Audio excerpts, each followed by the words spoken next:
Now I'd like to introduce you to Reverend Marta Benavides, a Salvadorian human rights and peace activist who founded the 23rd Century Movement for Sustainable Peace. In 2005, she was among the 1,000 women nominated for the Nobel Peace Prize, and in 2009, she was awarded the Woman Peacemaker Award by the Joan B. Kroc Institute. So please welcome Reverend Benavides.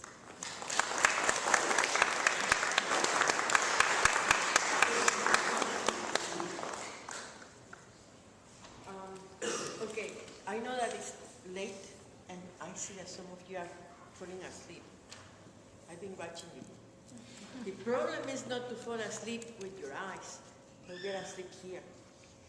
You know, I work with a lot of people all over the world, and they say, young man, it's not so young, but he's younger than me, so I think young man. His name is Silverio, and he's a peasant. And you know, I was talking with him about the colonial system and why we think the way we think and why we are the way we are. And you know, after I tell you all that I'm going to tell you, you will understand what he told me. He says, we are sitting next to each other, you know, and I do a lot of work one-to-one, and sometimes lots of people. But Silverio said, Marta, you know, when the colonizers came, they put some stuff, you know, some chains in our feet, so we wouldn't run away, you know, because we were forced into slavery. And he says, we don't have those things anymore. The chains are not in our feet anymore, but we have them here. And we have them here, and we have them here. You know, he could very clearly understand what's going on. And this is what the majority of people of the world really know what's going on.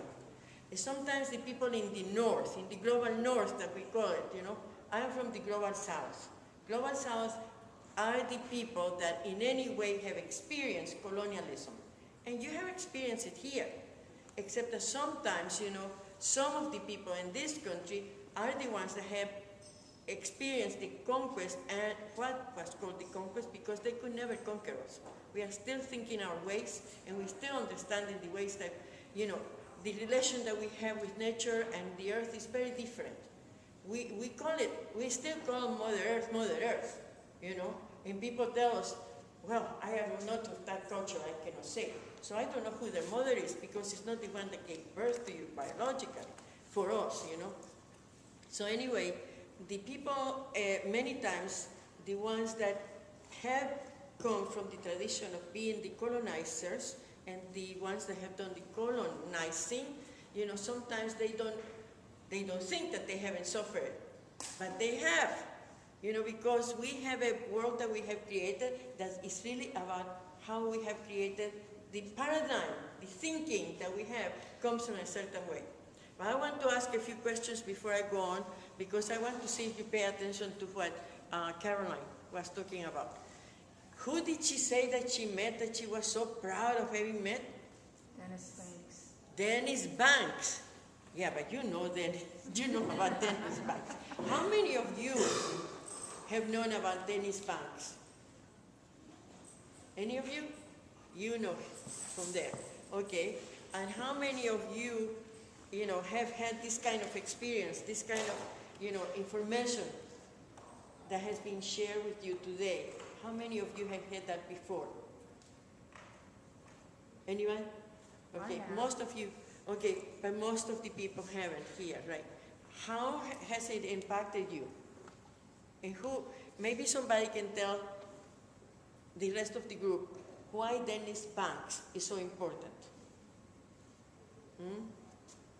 You see, this is very important, because I'm not from the country, and I know these things. And people around the world know these things. It's like, for us, you know, knowing about Dennis Banks is like knowing about Malcolm X.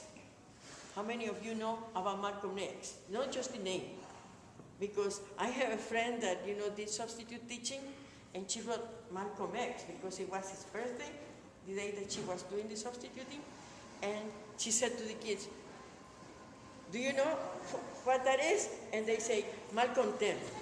You know, instead of Malcolm X, they say Malcolm 10, because Malcolm X, he puts the X. So do you know about Malcolm X? You know, people around the world, we know what's going on in this nation. It's like I was planning to bring the chair that is high in the room where we are going to meet later. And if I had brought that chair here, what you would have thought? You know, a chair that is higher. And I'm talking here, okay? And I bring it here, you know, and it's higher than this one. It's like this. It's a high chair. What would you have thought if I had brought it and I have it right here? This just happened about 10 days ago, maybe, or even less. Something happened that was nationwide. There was a high chair, and somebody was talking. Can you stand up and say it? It's the Republican Convention. Eastwood Clinton was talking about the invisible chair, talking about the president. Did you see that? I am in my country and I'm watching the Republican Convention, not because I'm a Republican. But you know, supposedly this country has a lot of influence all over. I'm not going to say power. I'm going to say influence all over the world. So I watch and I hear what they are saying. And you know, there is this, that became the major issue of the Republican Convention. Everybody was talking about the chair that, you know, Clint Eastwood was addressing to. How many of you saw that?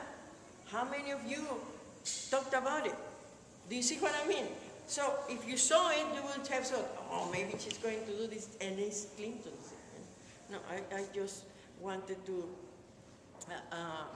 I just wanted to sit here so I could see you higher, you know. But my friend who goes to church said that he went to church on Sunday, and the minister had a chair there.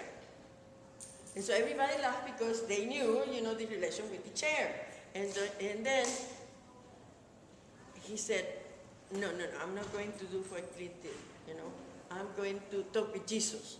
So he started to talk and ask things, you know, of Jesus relating to the elections that are coming.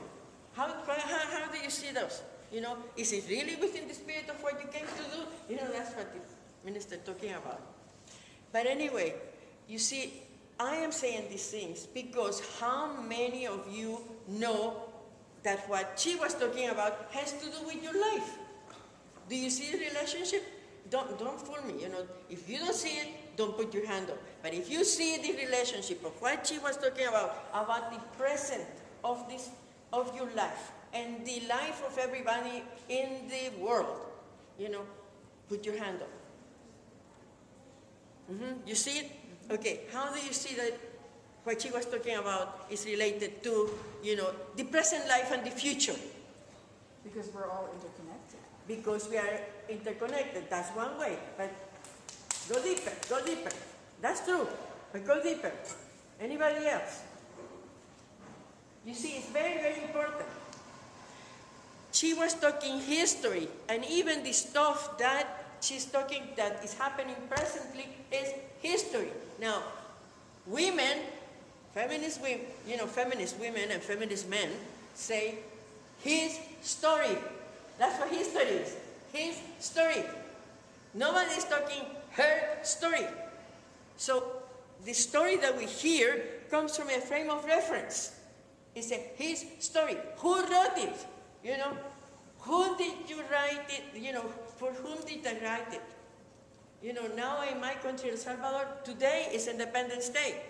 And we have found out, and it's against the law, unspoken and written law, to talk about the fact that it's a lie that is in the books. It says in our books that we rebelled and all this and that. It wasn't true. Spain was really going down, you know, as an empire, and the Spaniards that were in my country, that were born of, imagine the racism and the classism behind this. The Spaniards were the ones that supposedly went to colonize and conquer my country. You know, I look very white, I am indigenous, I am black, more, you know, this whiteness, since nobody in my family came from Spain that I know of, probably was rape. You know, I inherited that from a rape situation.